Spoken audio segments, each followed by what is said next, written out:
में हम लोगों ने ये देखा था कि टांगुन ने बड़ी ही गंदे तरीके से टेम्पलर को एक जगह पर फंसा दिया था और उसे काफी अच्छे तरीके से जख्मी भी कर दिया था। वहीं पर जो टेम्पलर था वो भागने की भी कोशिश करता है, लेकिन वो एल्डर सिस्टर की अटैक की वजह से नीचे की तरफ गिर जाता है। इस पर जो टांगुन होता है वो एल्डर सिस्टर को अपने मार्शल इंस्ट्रक्टर और उसकी मॉम को सिक्योर करने को बोलकर उसे भेज देता है और वो टेम्पलर का सामना करने के लिए आ जाता है।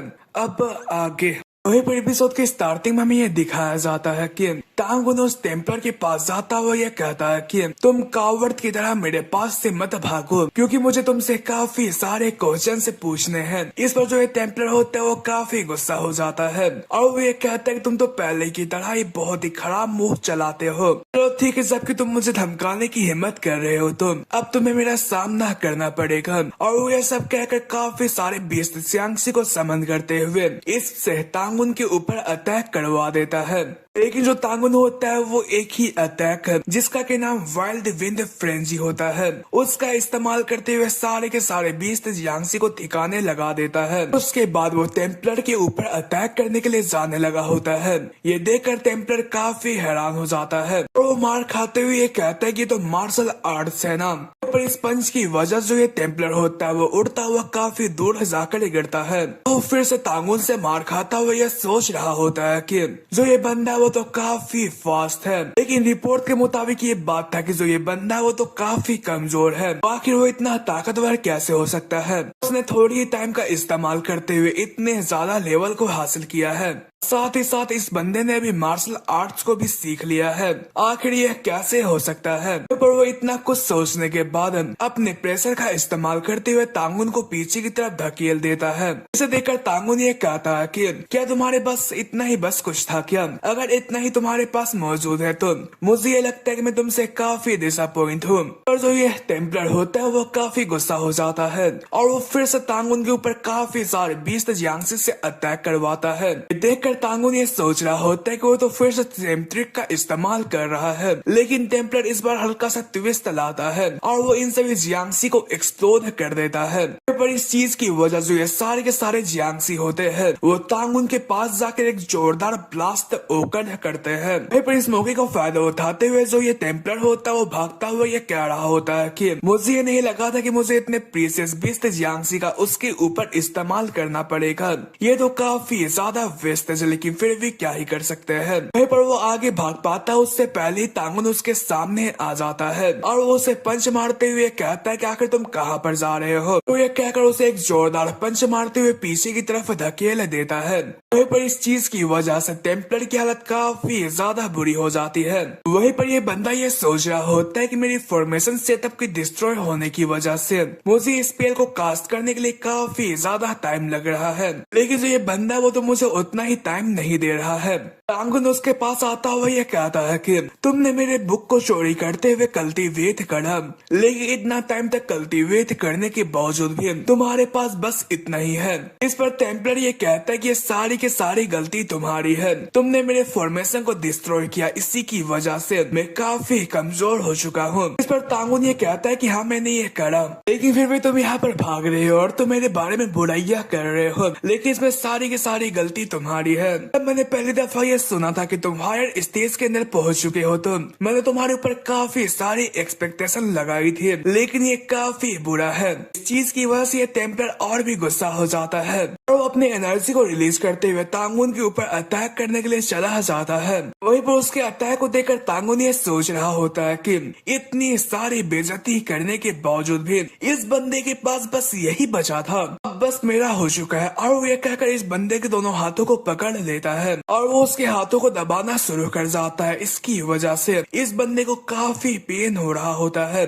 तभी टांगुन उसे जमीन के अंदर पथका मारता है और वो उसे किक करते हुए दूर उछाल फेंकता है। वहीं पर टांगुन उससे ये कह रहा होता है जो तुम्हारी हड्डी वो तो काफी ज्यादा स्टर्डी है, इसलिए मुझे ये लगता है कि तुम्हें और भी अच्छे तरीके से पीटना पड़ेगा, तब जाकर तुम सुधरोगे। पर जो ये बंदा होता है उसकी तो हालत खराब हो चुकी होती है, इसलिए वो टांगुन से माफी मांगता हुआ ये कहता है कि नहीं बस मेरा हो चुका है, मैं हार मानता हूँ, तुम जो भी जानना चाहते हो वो बताने के लिए रेडी हूँ। लेकिन टांगुन का मन कहाँ भरने वाला था और वो उसे फिर से पीटना शुरू कर जाता है और वो ये कहता है कि तुम डिटरमाइन नहीं करने वाले हो और वैसे भी मेरे पास मैजिक इम्प्रिजनमेंट चेन मौजूद है, जिसकी मदद से मैं तुम्हारे सोल से भी सवाल या जवाब पूछ सकता हूँ। तो आखिर तुम्हें जिंदा रखने का क्या फायदा है? तो इस जगह पर तुम्हारे सोल से मुलाकात किया जाए और वे सब कहकर उसके ऊपर अटैक करने के लिए जाने लगा होता है। वहीं पर इस चीज की वजह से टेम्पलर को लगता है कि ये उसका आखिरी सांसें है, लेकिन तभी वो इस जगह पर एक आखिरी दाव पेज चलता है और वो ये कहता है कि मैं इस तरीके से मरने को मना करता हूँ। और इस चीज की वजह से उसके अंदर से काफी एनर्जी निकलने लगा होता है। ये देखकर तांगुन हैरान हो जाता है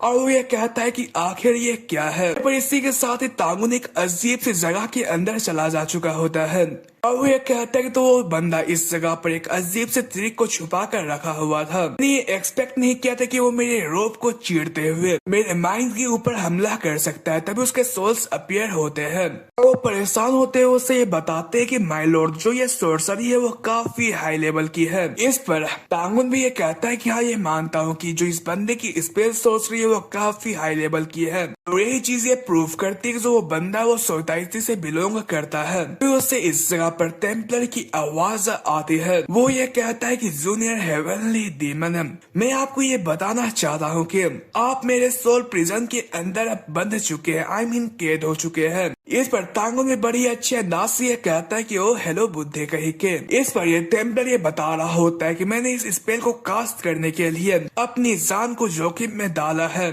इसलिए इस चीज को नलीफाई करना तुम्हारे लिए भी काफी इम्पॉसिबल वाली बात है। इस चीज का जिम्मेदार तुम हो, क्योंकि तुमने ही मुझे इस चीज के लिए फोर्स किया था। इस पर तांगुन ये कह रहा होता है कि अगर तुम मेरे ऊपर इतना गुस्सा क्यों कर रहे हो, ये सारी की सारी गलती तुम्हारी है कि तुमने ही अपने फॉर्मेशन को सिक्योर रखने के लिए बैकअप को नहीं रखा था। इस पर टेम्पलर गुस्सा होते हुए कहता है कि तुम बकवास करना बंद करो, मैं तुम्हारे सोल को इस पानी के अंदर डुबा कर मारूंगा। और ये सब कहकर हमारे तांगुन को अपने समुद्र के अंदर डुबाना शुरू कर जाता है। देखकर तांगुन ये सोच रहा होता है कि तो क्या इसी चीज की वजह से ये चीज है वो खत्म होने वाली है। तभी जो उसका एक सोल होता है उससे ये कह रहा होता है कि यंग लॉर्ड, हमें जल्द से जल्द यहाँ पर से निकलना पड़ेगा, वरना बहुत ही बुरा हो सकता है। तांगुन को भी इस बात की समझ अच्छे तरीके से होती है, इसलिए वो तरीका खोजना शुरू कर जाता है कि आखिर वो किस तरीके से यहाँ पर से आजाद हो सकता है। वहीं पर वो कुछ पॉइंट्स बताता है। जो ये जगह है वो आर्टिफिशियल स्पेस है, इसे बनाने के लिए एक बंदे की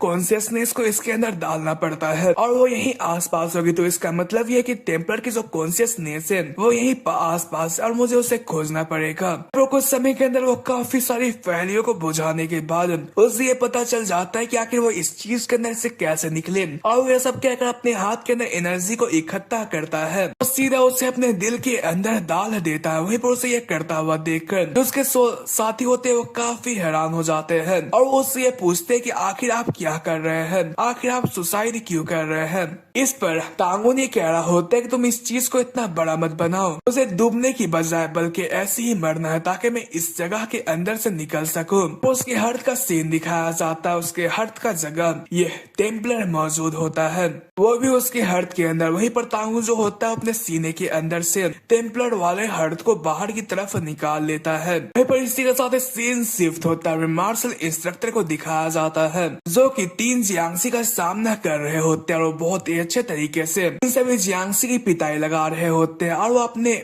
प्रेशर का इस्तेमाल करते हुए उन लोगों को पीछे की तरफ भेज देते हैं।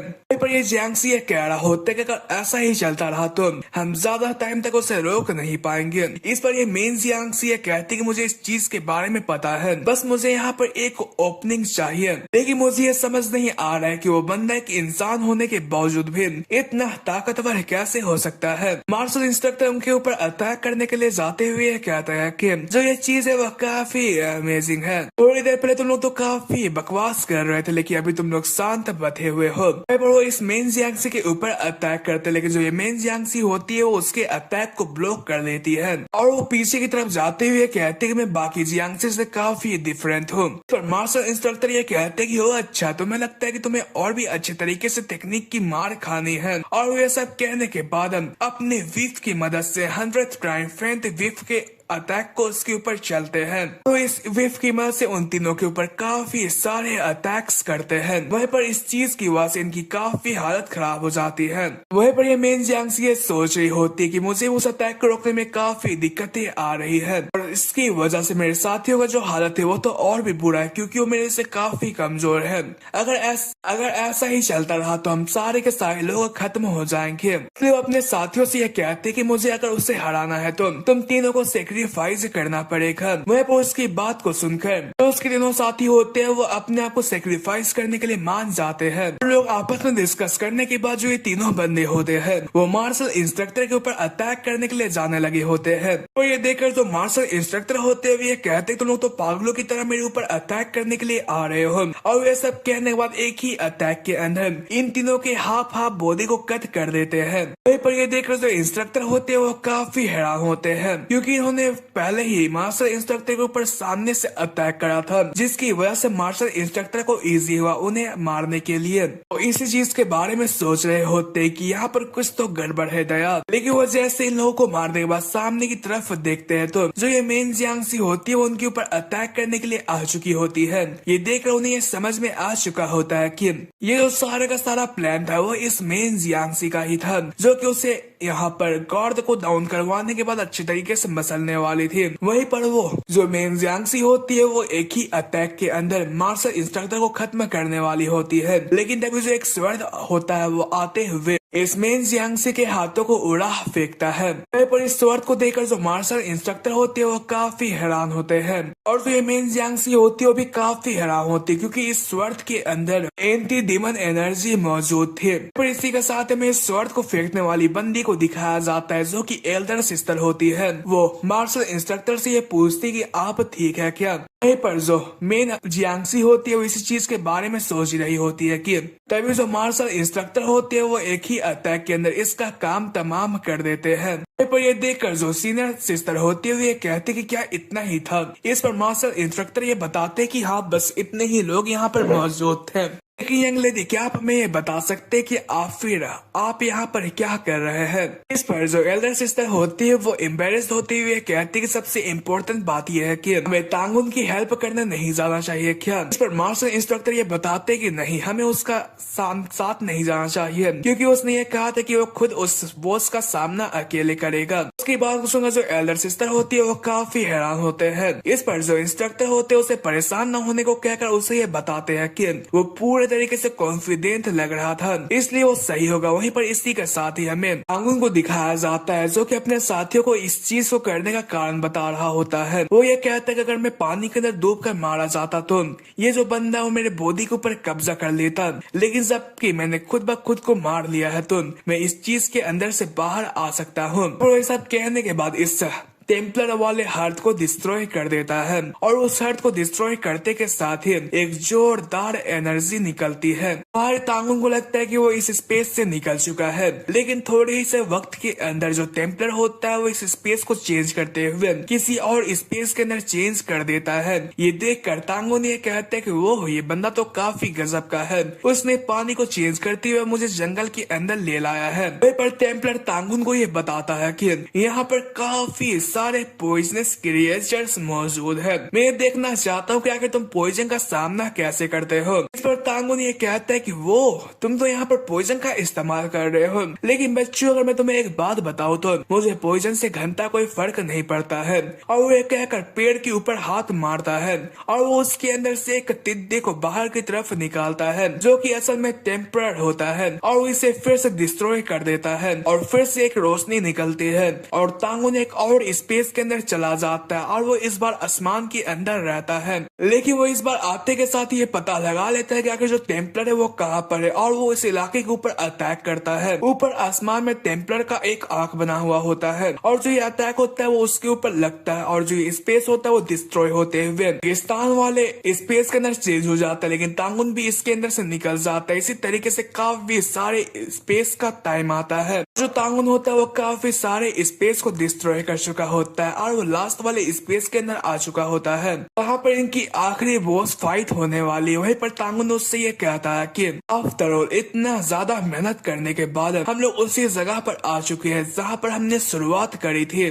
तुम्हारे अंदर जो आइडियाज है वो खत्म हो चुके हैं क्या? इस पर टेम्पलर गुस्सा होते हुए कह रहा होता है कि आखिर तुम किस ट्रिक का इस्तेमाल कर रहे हो? आखिर तुम हमेशा एस्केप गेट को कैसे इतनी इजीली खोज लेते हो? इस पर तांगुन ये कहता है कि ऐसा इसलिए क्योंकि मैं एक जीनियस हूँ। मैं तुम्हारी टेक्निक के नाम के बारे में बताऊं तो इसे फेक वर्ल्ड के अंदर सोल को कैप्चर करना कहते हैं ना।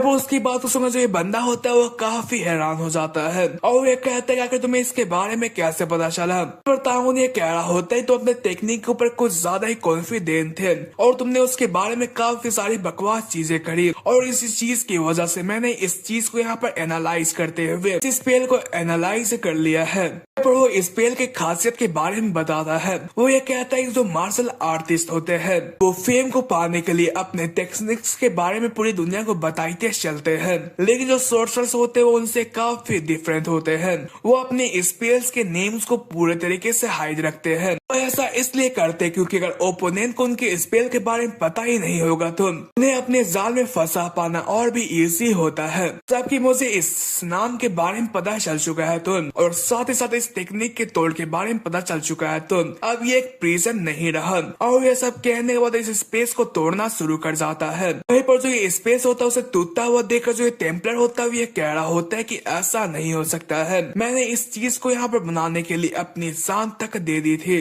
पर इसी के साथ ही इस लास्ट स्पेस को ब्रेक करने के बाद जो तांगुन होता है वो रियल वर्ल्ड के अंदर आ चुका होता है। वहीं पर वो सामने टेम्पलर से ये कहता है कि मैं तुम्हारा शुक्रिया अदा करना चाहता हूँ क्योंकि तुम्हारी वजह से मैंने एक इंटरेस्टिंग स्पेल को सीखा है गीजर। वहीं पर टेम्पलर को दिखाया जाता है जो कि अब सोल बन चुका होता है। वो ये कह रहा होता है कि आखिर मैं मर कैसे सकता हूँ? तांगुन उससे ये कह रहा होता है कि यहाँ पर खत्म होने के बाद मुझसे मुलाकात कर तुम्हें कैसा लग रहा है? इस पर टेम्पलर गुस्सा होते हुए कह रहा होता है कि यंग मास्टर क्या आप मुझे ये बता सकते हैं कि आखिर आप रिइंकार्नेट कैसे हुए? अगर आप इस चीज के बारे में बताते हैं तो मेरे पास जितनी भी जानकारी है मैं उन्हें आपके हवाले कर दूंगा। वो इतना कहता है कि जो तांगुन होता है उसके सर को पकड़कर जमीन के अंदर लगा देता है। वो ये कहता है कि मेरे ख्याल से मुझे ये लगता है कि तुम्हें कुछ गलत फहमी हुई है। मैं तुम्हें नाइसली इसलिए ट्रीट कर रहा था क्योंकि मुझे मन कर रहा था, लेकिन तुमने उस चीज के बदले मुझसे कंडीशन को मानने के लिए क्यों कह रहे हो? वैसे भी मैं ही यहाँ पर बस क्वेश्चन पूछने के काबिल हूँ, तुम नहीं समझे? पर इस चीज की वजह से टेम्पलर की हालत खराब हो चुकी होती है और वो ये कहता है कि ठीक है मैं समझ चुका हूँ।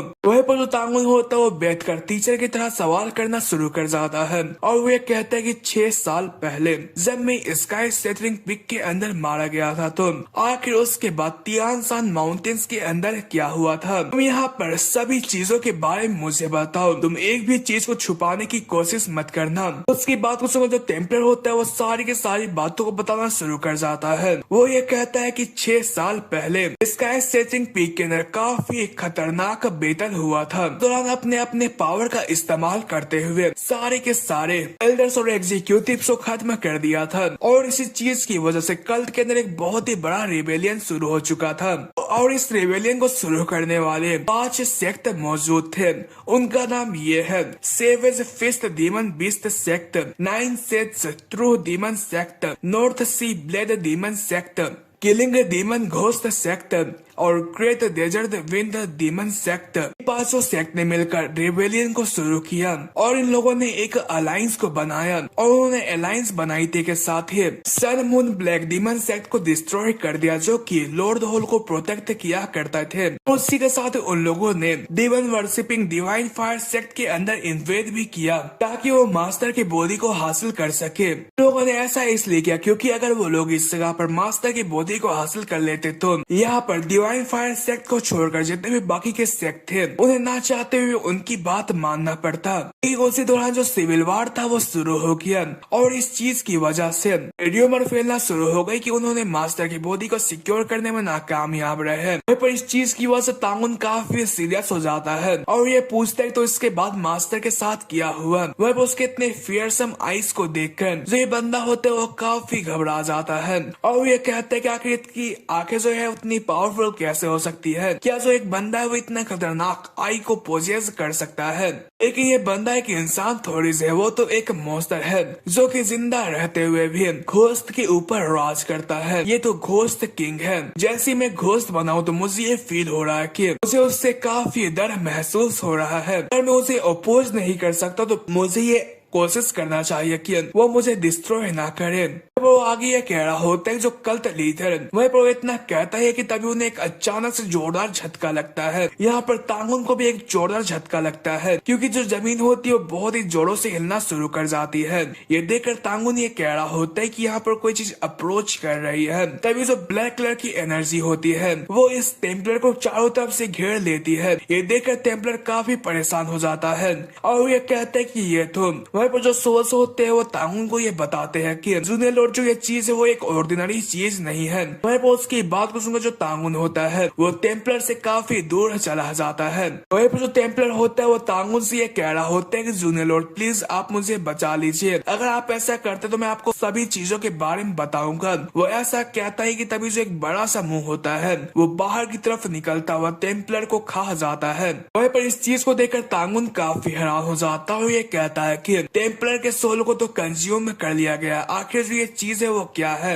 वो जो इन सोलों में से एक सोल होता है वो तांगुन को ये बताता है कि जूनियर लॉर्ड अगर आप मेरी राय माने तो आप प्लीज इससे पीछे हट जाए क्योंकि जो ये चीज है वो काफी ताकतवर है। वहीं पर तांगुन ये सोच रहा होता है कि क्या यही ओदिति है जिसका इस्तेमाल सोसाइटी करती है ताकि वो अपने इंफॉर्मेशन को लीक होने से बचा सके। और ये चीज होती है वो मूव करना शुरू कर जाती है। देखकर जो तांगुन होता है वो काफी परेशान हो जाता है, लेकिन तभी जो ये चीज होती है वो तांगुन को छोड़कर वापस से नीचे चली जाती है। देखकर तांगुन काफी हैरान हो जाता है। ये कहता है कि तो चला गया, तो वो इस जगह पर सिर्फ टेम्पलर के सोल को ही कंज्यूम करने के लिए आया हुआ था। जो उनमें से एक सोल ये बताता है कि जो ये चीज है वो एक रागा थी। रागा होते हैं वो ना ही कोई मैजिकल मॉन्स्टर होते हैं और ना ही वो एक क्रिएचर होते हैं, बल्कि वो एक नेचुरल फिनोमिनन होते हैं। ऐसी ओदितिस का सामना कर पाना काफी मुश्किल होता है। ये चीज इतनी खास होती है कि अगर कोई चीज उससे कॉन्ट्रैक्ट करता है तो वो काफी ताकतवर हो सकता है। कि अगर वो उसके पावर को सही तरीके से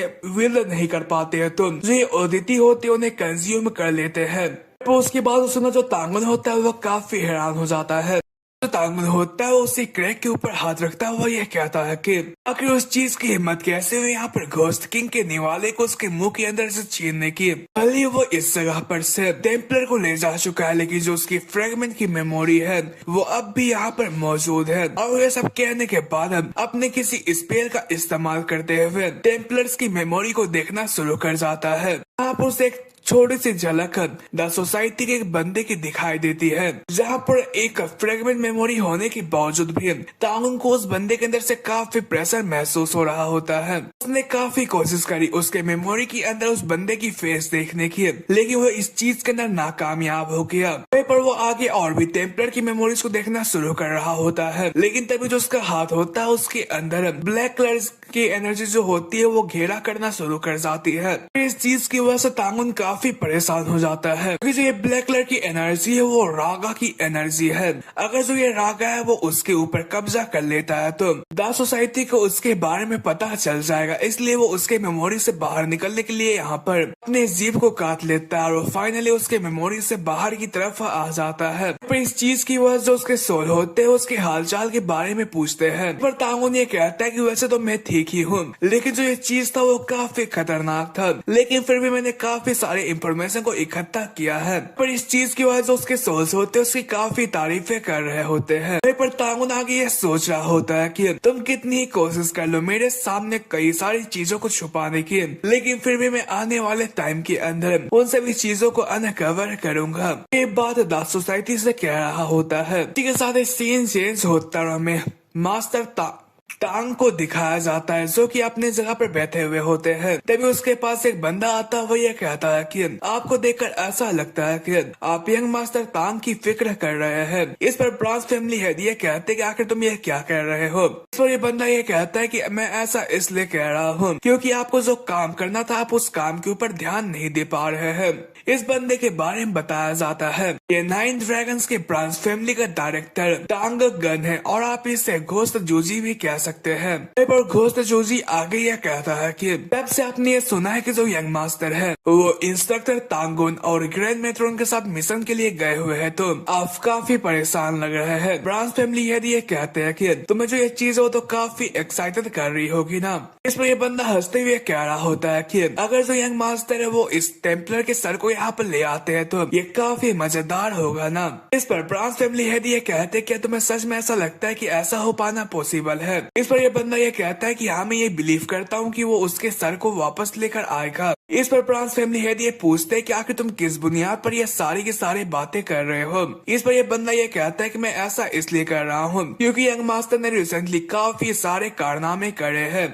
यहाँ पर उन्होंने सिर्फ 2 महीनों के अंदर काफी सारे पावर को गेन करा है। हत्या कि उन्होंने इस जगह पर यूचांग को दीवाल के अंदर हराया और साथ ही साथ उसने अपने एल्डर सिस्टर को दीवाल के अंदर काफी अच्छा खासा टक्कर दिया था। साथ ही साथ उसने एक जियांगसी को भी खदेड़ कर बाहर निकाला था और कुछ दिनों पहले ही उसने ग्रैंड मेट्रोन को अपने घुटनों के बल ले आया था। और उसी चीज की वजह से जो ग्रैंड मेट्रोन और जो टेम्पलर थी उसकी जो सारी की सारी साजिश थी वो पूरे तरीके से चेंज हो गई। इसी चीज की वजह से डेमोनिक कल्ट और नामगुन के लिए हम लोग को ट्रैक करना काफी इजी हो चुका है। ये चीज हमारे लिए काफी ज्यादा बड़ी बात थी, लेकिन उसने फिलहाल ये वादा किया है कि वो उस बंदे आई मीन टेम्पलर के सर को लेकर आएगा। और ब्रांच फैमिली हेड ये कहते हैं कि हाँ ये बात सच है और क्या तुम्हें ये पता है कि इस चीज की वजह से मेरे सर के अंदर कितना दर्द दे रहा है। इस पर ये बंदा ये कहता है कि तो आखिर आपने उसे रोका क्यों नहीं। तो ये जो ये लोग होते हैं वो इसी तरीके से काफी सारी हंसी मजाक करते हैं। तभी जो ये बंदा होता है वो ब्रांच फैमिली हेड से ये पूछते हैं कि आपको ये पता है कि जो क्लैन हेड है वो कहाँ पर है। इस पर ब्रांच फैमिली हेड हैरान होते हुए कह रहे होते कि तुम आखिर अचानक से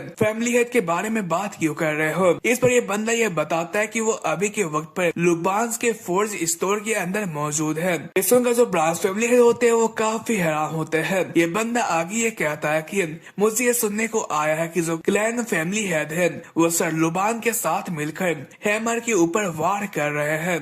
किसी पर्सन ने उन्हें एक स्पेशल वेपन को बनाने के लिए दिया हुआ है। इस चीज की वजह से ब्रांच फैमिली हेड और भी हैरान हो जाते हैं। ये बंदा आगे ये बताता है कि मुझे ये नहीं पता है कि आखिर यहाँ पर यंग मास्टर ने उन्हें क्या चीज बनाने के लिए कहा है, लेकिन फिर भी जो ये चीज है उसने सर लुबान और क्लैन हेड के इंटरेस्ट को उसके अंदर खींच लिया है। इसी चीज की वजह से मैं आपसे ये कह रहा हूँ कि यहाँ पर जो यंग मास्टर है वो पूरे तरीके से काबिल है कि वो उस टेम्पलर के सर को वापस लेकर आए। इस पर ब्रांच फैमिली हेड ये कहते हैं जो तुम्हारी सारी के सारी रीजन से वो तो पूरे तरीके से सच्ची है। फिर ये बंदा ये कह रहा होता है तो इसलिए क्यों ना हमारे प्लान्स का जो एक छोटा सा हिस्सा है उसे यंग मास्टर को दे दे या फिर उन्हें फ्री छोड़ दे। वो चाहे जो कुछ भी करे हमें उनके अंदर इंटरफेयर नहीं करना है। इस पर ब्रांच फैमिली हेड ये कहते हैं कि तुम्हारी बातों को सुनकर ऐसा लगता है कि तुम तांगुन के ऊपर कुछ ज्यादा ही फेवर कर रहे हो। इस पर ये बंदा हंसते हुए कहता है कि ऐसा इसलिए क्योंकि वो अपने एक्सपेक्टेशन के ऊपर जाता है। इस पर ब्रांच फैमिली हेड ये कहते हैं कि यहाँ पर इंस्ट्रक्टर तांगुन ने भी सेम बात मुझसे पिछली बार कहा था।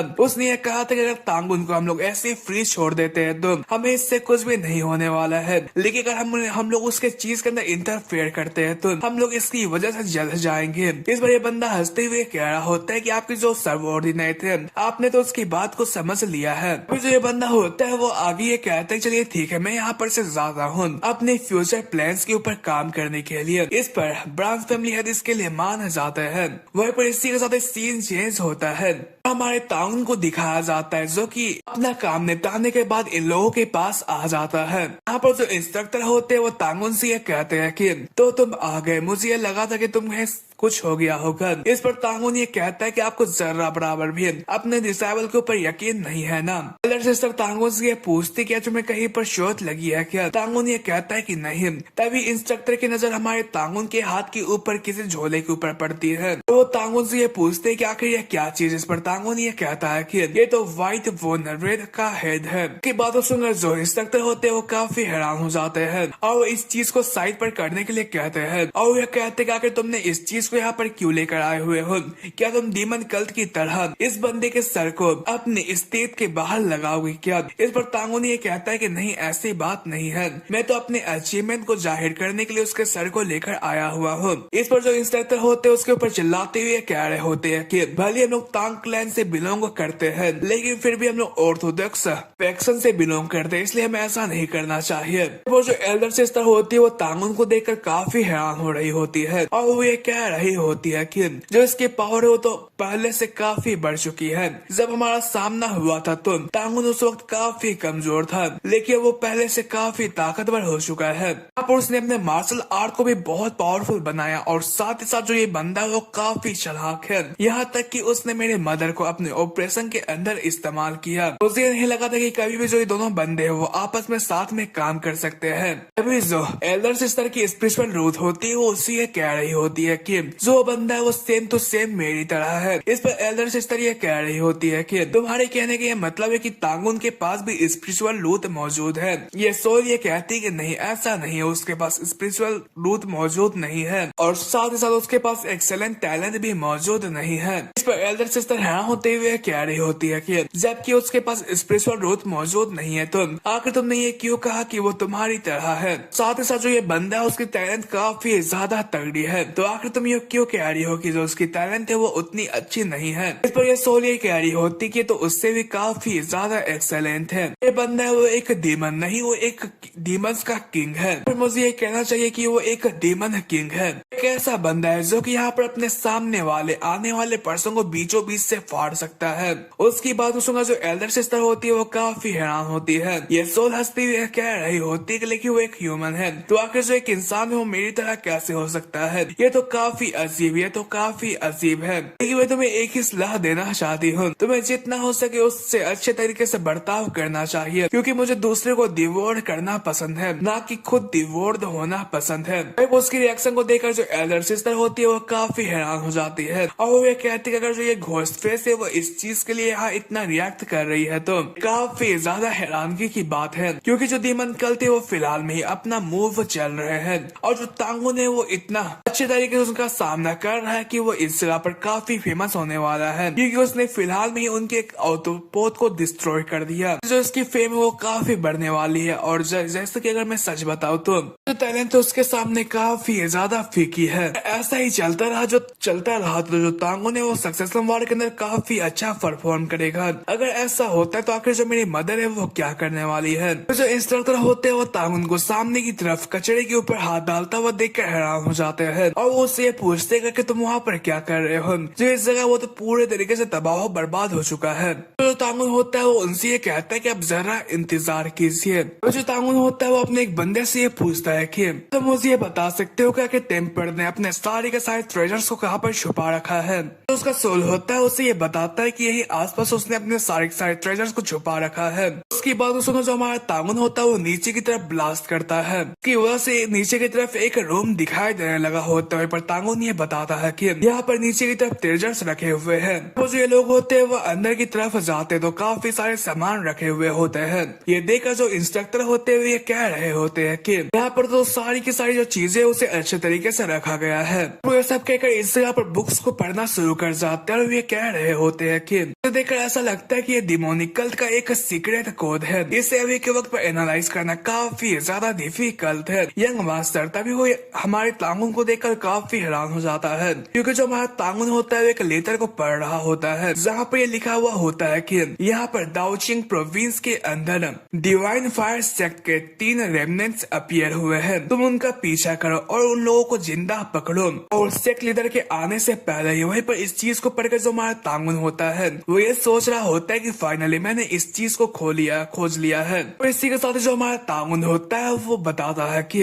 यहाँ पर पूरे के पूरे अंडरग्राउंड स्पेस को खोजने के बाद मुझे ये पता चला कि जो ये टेम्पलर था वो किस तरीके से अपर क्लास को लेटर्स भेजा करता था और उसने किस तरीके से इस पैलेस को यहाँ पर सिक्योर कर रखा है। और साथ ही साथ मैंने उसके किए हुए काफी सारे सामानों को यहाँ पर सिक्योर कर लिया, जैसे कि पैसे या फिर कई सारी इंफॉर्मेशन। और साथ ही साथ मैंने नामगुन क्लैन के सीक्रेट डॉक्यूमेंट्स को भी यहाँ पर सिक्योर कर लिया है। जो तांगुन होता है वो सभी को यह कहता है कि यहाँ पर नामगुन क्लैन या फिर डिमोनिक कल्ट को पता लगने से पहले ही हमें इन सभी सामानों को ब्रांच फैमिली के अंदर पहुंचाना होगा, लेकिन हमारे पास इतने बंदे मौजूद नहीं है कि हम लोग एक ही मर्तबा में इन सभी सामानों को वहाँ पर पहुंचा दें। इसलिए इंस्ट्रक्टर आपको कुछ टाइम तक इस जगह को गार्ड करना पड़ेगा। और सिस्टर आप प्लीज फ्रेंड मेट्रोन के साथ जाकर और भी लोगों को लेकर आए। इस पर एल्डर सिस्टर ये कहते कि लेकिन तांगुन तुम्हारा क्या? इस पर तांगुन ये कह रहा होता है कि मैं यहाँ पर जा रहा हूँ टेम्पलर के छोड़े हुए क्लूज के बारे में पता लगाने के लिए। वही पर उसकी बात को सुनकर जो एल्डर सिस्टर होती है वो क्लूज के बारे में पूछती है। इस पर तांगुन ये कह रहा होता है कि जब मैं टेम्पलर का सामना कर रहा था तो मुझे बहुत सारी चीजों के बारे में पता चला, इसलिए मैं जाने से पहले उन सभी चीजों को कंफर्म करना चाहता हूँ। इस पर एल्डर सिस्टर ये कह रही होते कि क्या अकेले क्या होगा वो एक ट्रैप निकला तो? इस पर तांगुन ये कहता है कि लेकिन फिर भी मैं वहाँ पर जाने वाला हूँ क्योंकि जो ये चीज है वो तांग क्लैन के लिए काफी ज्यादा फायदेमंद साबित हो सकती है। अभी जो इंस्ट्रक्टर होते हुए कह रहे होते कि मैं ये जानता हूँ कि मैं तुम्हें रोक नहीं सकता हूँ, लेकिन क्या हो अगर तुम्हारा सामना 12 डार्क घोस्ट में से किसी एक से हो जाए तो? इसलिए मैं तुम्हारे साथ जाना चाहता हूँ। इस पर जो तांगुन होता है ये सोच रहा होता है कि मुझे इस चीज के बारे में ऑलरेडी पता है कि अगर मेरा उनके साथ सामना होता है तो मुझे कई सारी दिक्कतों का सामना करना पड़ेगा, लेकिन अगर मैं अपने साथियों के साथ उनके सामने जाता हूँ तो ये चीज मेरे लिए सर दर्द बन जाएगा। इसलिए वो इस चीज के लिए मना कर देता है और वो ये कहता है कि आपको यहीं पर रुकना होगा और इन सभी चीजों को प्रोटेक्ट करना पड़ेगा क्योंकि ये क्लैन के लिए काफी वैल्यूएबल है। वहीं पर उसकी बात को सुनकर जो इंस्ट्रक्टर होते हैं वो इस चीज के लिए मान जाते हैं। अभी जो तांगुन होता है वो एल्डर सिस्टर से यह कहता है कि हाँ और सिस्टर आप यहाँ पर एक लौती वही है जो कि इस जगह पर इस न्यूज के बारे में जाकर फैमिली हेड को बता सकते हैं। तो उसकी बात को सुनकर एल्डर सिस्टर को यह समझ में आ चुका होता है कि आखिर जो तांगुन है वो ऐसा क्यों कर रहा है। तो ये सब सोचने के बाद इस चीज के लिए मान जाती है। तो जो तांगुन होता है उन्हें फिक्र न करने के लिए कहता है और वो ये कहता है कि मैं अपने सारे ट्रेसेस को पीछे की तरफ छोड़ता हुआ जाऊंगा, इसलिए जब भी चाहे आप मुझे खोज सकते हैं। उसकी बात को सुनकर जो एल्डर सिस्टर होती है वो इस चीज के लिए मान जाती है। जो तांगुन होता है वो इन सभी लोगों को अपना अपना काम देने के बाद यहाँ पर से रवाना हो जाता है। तो जो ये सोल होता है वो तांगुन से ये कहता है कि मैं ये देखकर ये बता सकता हूँ कि जो ये लोग है वो आपके ऊपर काफी ट्रस्ट करते हैं। इस पर तांगुन हंसता हुआ ये कहता है कि हाँ ये बात तो सच है क्योंकि वो लोग काफी ज्यादा अच्छे हैं। वहीं पर तांगुन ये सोच रहा होता है कि अगर जो ये दोनों बंदे हैं वो इस जगह पर नहीं होते तो मेरा तांग क्लैन के साथ कोई भी अटैचमेंट नहीं होता कि यहाँ पर मैं अपने कॉमरेड्स को काफी ज्यादा वैल्यू करता हूँ। हालांकि मैं जिन लोगों को बचाने के लिए जा रहा हूँ उन्हें भी इस जगह पर तांगुन के तौर पर नहीं बल्कि जूनियर हेवनली डीमन के तौर पर बचाऊंगा। और ये सब कहने के बाद अपने डार्क बेटल आर्मर को पहनकर यहाँ पर से रवाना हो जाता है। इसी के साथ ही में डाउचिंग काउंटी के सिंचुआन प्रोविंस का सीन दिखाया जाता है जहाँ पर क्लेन हेड के आने की वजह सभी के सभी जो लोग होते हैं वो काफी ज्यादा भीड़ मचाए हुए होते हैं। इस चीज की वजह हमारा तांगुन होता है वो अपने सभी सोल्स को चारों तरफ फैलाता हुआ उन्हें ये कमांड देता है कि तुम सभी लोग चारों तरफ फैल जाओ, तुम्हें जहाँ कभी भी फायर सेक्ट के सर्वाइवर्स दिखाई दे तुम मुझे इसके बारे में बताना। उसकी बातों सुनकर जो ये सारे के सारे सोल्स होते हैं वो इस चीज के लिए रवाना हो जाते हैं। तो हमारा तांगुन होता है वो एक ऊंची जगह पर जाने के बारे में सोचता है जहाँ पर से वो सारे के सारे लोगों के ऊपर नजर रख सके, इसलिए वो एक टेवर्न के पास जाता है, एक होटल के पास जाता है। तो एक बंदे से ये पूछते है क्या टॉप फ्लोर के अंदर कोई भी कुर्सी खाली है। उसकी बात को सुनकर जो एक बंदा होता है वो हाँ में जवाब देता है। इस चीज के लिए जो तांगुन होता है उसे पैसे देता है और जो ये बंदा होता है वो खुशी खुशी तांगुन को एक टॉप फ्लोर पर विंडो के पास वाले सीट पर जाकर बैठवा देता है। जो तांगुन होता है सोच रहा होता है कि मुझे यहाँ पर हल्का फुल्का ही डिमोनिक की महसूस हो रहा, तो इसका मतलब ये है कि वो लोग दाउचिंग के अंदर अभी तक नहीं आए हुए हैं। जो उसके सोर्स होते हैं उसे ये बताते हैं कि हम लोगों ने इस जगह पर हिडन ऑब्जर्वर को फाउंड किया है जो कि यहाँ पर स्टेल्थ टेक्निक्स का इस्तेमाल कर रहे हैं। इस पर तांगुन ये कहता है कि तुम ये पता लगाओ कि आखिर वो लोग कहाँ पर जा रहे हैं। वो लोग जहाँ पर जा रहे होंगे वहीं पर कल्टिस्ट मौजूद होंगे। एक सोल होता है उसके पास आकर उसे ये बताता है कि हम लोगों ने उनके कन्वर्सेशन के बारे में सुना। पर ये सोल आगे ये बताता है कि यहाँ पर जो फायर सेक्ट के लोग हैं उन्हें ये पता है कि उनका पीछा किया जा रहा है, इसलिए लोग टाइम पर टाइम यहाँ पर ट्रैकर्स को चकमा देते हुए आगे की तरफ बढ़ रहे। इस पर तांगुन ये कहता है कि वो लोग कितने कल्टिस्ट का पीछा कर रहे हैं। इस पर ये बंदा ये कहता है कि लगभग 3 लोग। तांगुन ये पूछता है कि और यहाँ पर कितने ट्रैकर्स मौजूद है। इस पर ये सोल ये बताता है कि मेरे हिसाब से लगभग 9, जितना कि मैंने यहाँ पर पता किया है उनमें से जो एक कल्टिस्ट है वो 9 ग्रेट डीमन सेक्ट में से एक बंदा है। पर तांगुन ये कहता है कि शायद जो वो बंदा वो north sea blade demon sect से बिलोंग करता होगा। इसी के साथ ही में north sea blade demon sect के बारे में बताया जाता है जो कि पहले के टाइम पर नॉर्थर्न रीजन के अंदर मौजूद था और उन्हें पहले नॉर्थ सी ग्लेशियर पैलेस के नाम पर जाना जाता था। वो लोग एक ऐसे जगह पर रहा करते थे जहाँ पर आइस और ग्लेशियर्स ही मौजूद थे। किसी रीजन की वजह से उन्हें काफी बड़ी मुश्किलात का सामना करना पड़ा और इसी चीज की वजह से उन्हें हेवनली डीमन कल्ट को ज्वाइन करना पड़ा। उनके पास कई सारे खास टेक्निक्स थे जैसे कि फ्रोस्ट विंड और आइस की, जिसकी वजह से वो अपने पावर का इस्तेमाल करते हुए अपने सराउंडिंग्स को आइस बर्ड्स के अंदर चेंज कर सकते थे। वह उनके इनक्रेडिबल पावर की वजह से वो लोग जल्द ही से डिमोनिक कल्ट को ज्वाइन करते के साथ 9 ग्रेट डीमन सेक्ट में से एक सेक्ट बन गए और उनके पास एक स्पेशल रेलिक भी मौजूद है जिसका के नाम द फ्रोस्ट ऑर्ब है जो कि काफी इनक्रेडिबल इन एनर्जी को यहाँ पर रखता है और एक ऐसी इंसेंटियल कंपोनेंट है जो कि यहाँ पर ब्लैक बोन घोस्ट वाले अपने रिफाइनमेंट के तौर पर इस्तेमाल करते हैं ताकि वो लोग हाई क्वालिटी के जियांगसी को बना सके। इसी चीज की वजह जो ब्लैक बोन घोस्ट वाले हैं वो कई टाइम से नॉर्थ सी ब्लैक डीमन सेक्ट के गुलाम रहे हैं। तुम ये कह सकते हो कि वो लोग उनके पागल कुत्ते हैं। अगर मैं दूसरे भाषा में कहूँ तो यहाँ पर डार्क सोल्जर के ऊपर जो असैसिनेशन का प्लान है वो इस जगह पर नॉर्थ सी ब्लैक डीमन सेक्ट के लोग बना रहे हैं। जो तांगुन होता है वो सोल से ये पूछता है तो क्या तुम मुझे ये बता सकते हो कि आखिर जो नॉर्थ सी सेक्ट का जो बंदा है वो कितना ताकतवर है। इस पर ये बंदा ये कहता है कि उसने अपने पावर को सप्रेस कर रखा है इसलिए मैं इसके बारे में पता नहीं लगा सकता हूँ। पर इस चीज को तांगुन को ये समझ में आ जाता है कि जो वो बंदा को एक मामूली बंदा नहीं है। वो अपने सोल को फिर से इन सभी चीजों के बारे में इंफॉर्मेशन इकट्ठा करने के लिए भेज देता है। वो ये सोच रहा होता है कि लगता है कि मुझे इन सभी इंफॉर्मेशन को इकट्ठा करने के लिए और भी टाइम लगने वाला है। तो इसी के साथ हमें सामने का सीन दिखाया जाता है जहाँ पर जो 3 लोग मौजूद होते हैं। जो एक लड़का होता है वो सामने वाले सर्वेंट से ये कह रहा होता है कि तो तुम्हारे कहने का ये मतलब है कि यहाँ पर कोई भी जगह खाली नहीं है। अब वो देख जो तांगुन होता है यह सोच रहा होता है जो लोग है वो तो मेरे ही उतने एज के हैं। अगर उनके क्लोथ को देखकर बात करी जाए तो वो लोग इलाइट फैमिली से बिलोंग करते होंगे। यहाँ पर लड़की को छोड़कर जो ये दोनों लेडीज है वो काफी ज्यादा इमेंस इनर एनर्जी को रेडिएट कर रही है। मेरे ख्याल से मुझे लगता है कि मेरे सिस्टर जितनी पावरफुल तो होगी ही। वह इसी के साथ हमें इस बंदे को दिखाया जाता है जो कि ये कह रहा होता है कि क्या तुम्हें यह पता नहीं है कि मैं गोल्डन स्वॉर्ड स्कूल से बिलोंग करता हूँ। मेरा नाम हियोको उगी है। मैं तुमसे पोलाइटली ये कह रहा हूँ कि तुम अपने में से किसी एक गेस्ट से ये कहो कि वो अपनी कुर्सी को छोड़ दे। पर जो तांगुन होता है वो इस स्वॉर्ड स्कूल के बारे में बताता और वो ये कहता है कि इस स्कूल को बनने में लगभग 30 या 50 साल ही हुए होंगे कि अभी बहुत ज्यादा ताकतवर है क्योंकि उन्होंने अपने ताकत को बढ़ाने के लिए इस तरह रीजन के अंदर एक ट्रेड रूट को खोला है।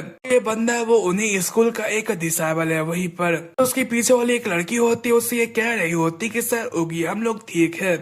ये बुरी बात है कि हम लोग यहाँ के चाय को नहीं पी सकते लेकिन फिर भी यहाँ पर कोई भी सीट मौजूद नहीं है तो ठीक है हमें यहाँ पर से चलना चाहिए। वहीं पर इसकी वजह जो ये बंदा होता है वो ये सोच रहा होता है कि मैं इनके ऊपर अच्छा खासा इम्प्रेशन दिखाना चाहता था लेकिन ये तो उल्टा पड़ गया। तभी इस बंदे की नजर हमारे तांगुन के ऊपर पड़ती है। उसे देखकर हंसता हुआ कहता है कि वो सामने की तरफ देखो ये जो तांगुन है जो की 9th ड्रैगन ब्रांच फैमिली से बिलोंग करता है। तो मैं देखे हुए काफी टाइम हो चुका है। पर इस चीज के बाद जो तांगुन होता है वो काफी परेशान हो जाता है। तभी जो ये बंदा होता है वो तांगुन के पास जाकर ये कहता है कि है तांगुन यहाँ पर कोई भी टेबल खाली नहीं है और तुम यहाँ पर अकेले बैठे हुए हो तो क्या हम लोग यहाँ पर बैठ सकते हैं। वहीं पर इस चीज की वजह जो हमारा तांगुन होता है उसे तो इतना समझ में आ चुका होता है कि जो बंदा है उसका कोई दोस्त उस्त नहीं है लेकिन वो बेकार में यहाँ पर कोई टेंशन नहीं चाह रहा होता है इसलिए वो इस चीज के लिए मान जाता है। वहीं पर इसकी वजह जो ये बंदा होता है वो काफी खुश हो जाता है और वो अपने साथ वही लड़कियों को यहाँ पर बैठने के लिए बुलाता है। जो एक 16 आता है और तांगुन को ये बताता है कि जूनियर लॉर्ड हम लोगों ने इस जगह पर डिवाइन फायर सेक्ट के फ्लोवर्स को खोज लिया है। वो लोग 3 की संख्या में जैसा कि हमें रिपोर्ट मिला था। इस पर जो तांगुन होता है वो काफी खुश हो जाता है और ये कहता है कि फाइनली ये कहता है कि तभी उसे इस जगह पर काफी जोर से चलने की आवाज आती है और एक बंदे को दिखाया जाता है जो कि एक बंदे को रोकने की कोशिश कर रहा होता है लेकिन जो एक बंदा होता है उसे साइड पर करते हुए कहता है कि तुम साइड पर हट जाओ क्योंकि मेरा यहाँ पर कुछ काम है। वो उसे देखकर जो ये बंदा होता है वो काफी परेशान हो जाता है और ये कहता है कि आखिर यहाँ पर क्या चल रहा है। तो ये सोल होता है वो तांगुन को ये बताता है कि अगर उनके एनर्जी को देखकर ये देखा जाए तो ये सारे के सारे लोग हैं वो लायन स्कूल के प्रैक्टिशनर्स है। तो इसी के साथ ही में लायन स्कूल के बारे में बताया जाता है। वो एक फेमस मार्शल आर्ट स्कूल है। यहाँ पर जितने भी स्टूडेंट पढ़ा करते हैं उनकी जो नेचर होती है वो लायन टाइप की हो जाती है। वहीं पर जो ये बंदा होता है वो इनके पास आता है। यहाँ पर बैठे हुए इनमें से एक लेडी से ये कहता है कि तो तुम्हें यहाँ पर लेडी सीमा सियोन ई हो ना, जो कि किलर स्काई मैनर से बिलोंग करती हो। वहीं पर किलर स्काई मैनर के बारे में सुनकर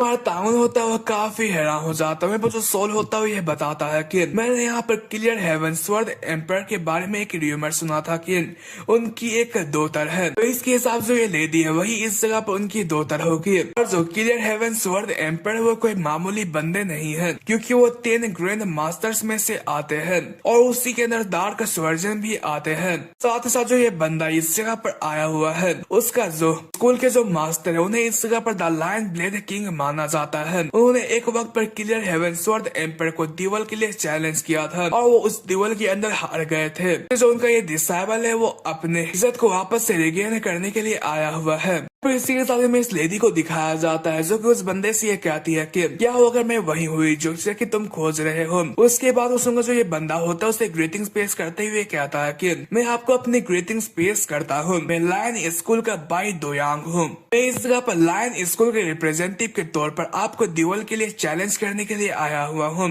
उसकी बात सुनकर तो सारे के सारे लोग होते हैं वो काफी हैरान हो जाते हैं। अभी इस जगह पर यंग मिस के साथ आए हुए जो एक लड़की होती है वो इस बंदे से ये कहती है कि तुम तो कुछ ज्यादा ही मंदी हो रहे हो ना, तुम अचानक से कहीं पर आ गए और तुम यंग मिस को चैलेंज कर रहे हो। फिर जो ये बंदा होता है ये कह रहा होता है कि जबकि तुम यंग लेडी के साथ हो तो इसका मतलब ये है कि तुम इमाई स्कूल की यंगेस्ट डिसाइबल होगी ना। तो मैं एक चीज बताना चाहता हूँ कि जो ये मेटर है वो इस जगह पर लायन स्कूल और किलर स्काई मैनर का है, इसलिए मुझे नहीं लगता है कि इमाई स्कूल के बच्चे को इसके अंदर आना चाहिए। लेकिन अगर तुम्हें ऐसा लगता है कि अगर तुम इस जगह पर अकेले मुझे हरा नहीं सकती हो तो तुम दोनों साथ में मिलकर यहाँ पर मेरा सामना करने के लिए आ सकती हो। उसकी बात सुनकर जो यंग लेडी होती है वो काफी गुस्सा होती है और वो इस चैलेंज के लिए मान जाती है। इस पर जो उसकी दोस्त होती है उसे रोकने की कोशिश करती है, लेकिन जो यंग लेडी है उसे साइड पर कर देती है और ये कहती है कि मैं इस जगह पर अगर इस चैलेंज से पीछे हट जाती हूँ तो मैं अपने आप को किलर हेवनस्वर्थ एम्पायर की डॉटर नहीं कह सकती हूँ। उसकी बात सुनकर जो ये बंदा होता है वो काफी खुश हो जाता है और ये कहता है कि तुम तो काफी बोल्ड हो। चलो ठीक है, इस चीज को यहाँ पर आउटसाइड के अंदर खत्म किया जाए। उसका सोच होता है ये कह रहा होता है कि अगर मस्त लगता है कि हमें यहाँ पर से चलना चाहिए। इस पर तांगुन भी ये कहते हैं कि मैंने काफी ड्रामा देख लिया इसलिए हमें यहाँ पर से चलना चाहिए। वहीं पर जो तांगुन होता है यहाँ पर से जा ही रहा होता है कि तभी यहाँ पर लायन स्कूल में से एक जो बंदा होता है वो तांगुन को रोक देता है और ये कहता है कि तुम्हें अपने सीट के अंदर चले जाना चाहिए, क्योंकि जब तक जो ये फाइट है वो ओवर नहीं होती है तुम बाहर की तरफ नहीं जा सकते हो।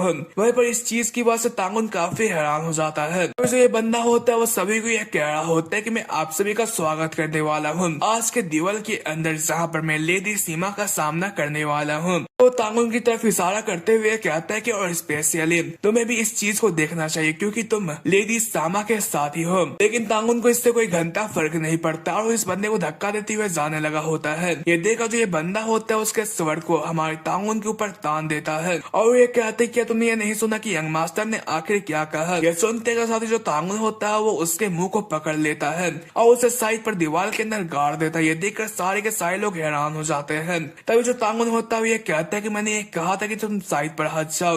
वो हंसता हुआ ये कहता है कि तो आखिर तुमने मेरी बात को क्यों नहीं सुना। तो इसी के साथ जो ये एपिसोड होता है वो एंड होता है। आई होप कि आपको ये पसंद आया हुआ होगा। तो नेक्स्ट एपिसोड में हमें ये देखने को मिलेगा कि आखिर जो हमारा तांगुन है वो इन लोगों की कैसे तुराई करने वाला है। तब तक के लिए take care, sayonara and good bye.